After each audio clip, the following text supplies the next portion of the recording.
மாண்புமிகு பேரவைத் தலைவர்களே,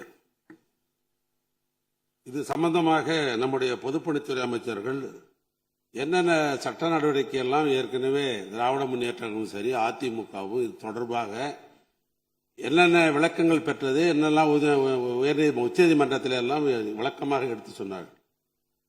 அது இருக்கிற பிரச்சனை என்னன்னா, உச்சநீதிமன்றத்திற்கு நாம இப்போ நடுவர் தாவாவுக்கு போனோம்னு சொன்னோம்னாக்கா ஏற்கனவே 177.25 அந்த தீர்ப்பு அது எஃபெக்ட் இருக்காது, அது தள்ளுபடி செய்யப்படும் என்ற ஒரு பயத்தை தான் சொல்லுங்கிறாங்க, வேற ஒன்றும் அல்ல.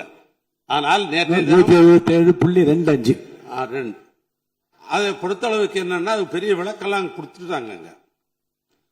இது சம்பந்தமாக இப்படி சட்டமன்றத்தில் ஏகமனதாக ஒருமனதாக தீர்மானம் நிறைவேற்றப்பட்டு தமிழ்நாடுலாம் ஒற்றுமையா தான் இருக்கிறாங்க மேகதாதுல என்று நாட்டு மக்களுக்கு செய்தி போயிருக்கிறது.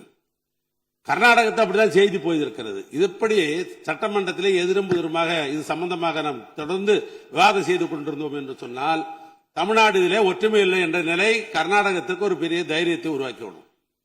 இது சம்பந்தமாக ஏற்கனவே பலமுறை சொல்லியாச்சு.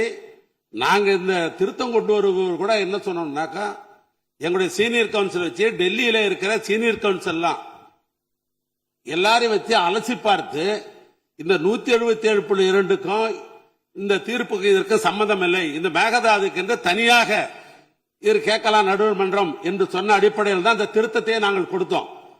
இதுல ஏதாவது பிரச்சனை இருக்கும் என்று சொன்னால் இப்ப அரசியல இருக்கிறவர்கள் அவர்கள் உயர்நீதிமன்ற நீதிபதிகள் அழைத்து இது பேசி நான் கொடுத்த திருத்தம் முறையாக தான் இருக்கிறதா என்பதெல்லாம் பார்த்து கூட அது முடிவு செய்யலாம். உங்களுடைய அறையில கூட முடிவு செய்யலாம், அல்லது முதலமைச்சருடைய அறையிலே முடிவு செய்யலாம், அல்லது நீர்வளத்துறை அமைச்சருடைய அறையிலும் இதை பற்றி பேசி முடிவெடுக்கலாம். ஆனால் மாமன்றத்தில் இப்படி விவாதம் செய்வதன் மூலமாக ஒற்றுமை என்ற நிலைமை ஏற்பட்டுவிடும்.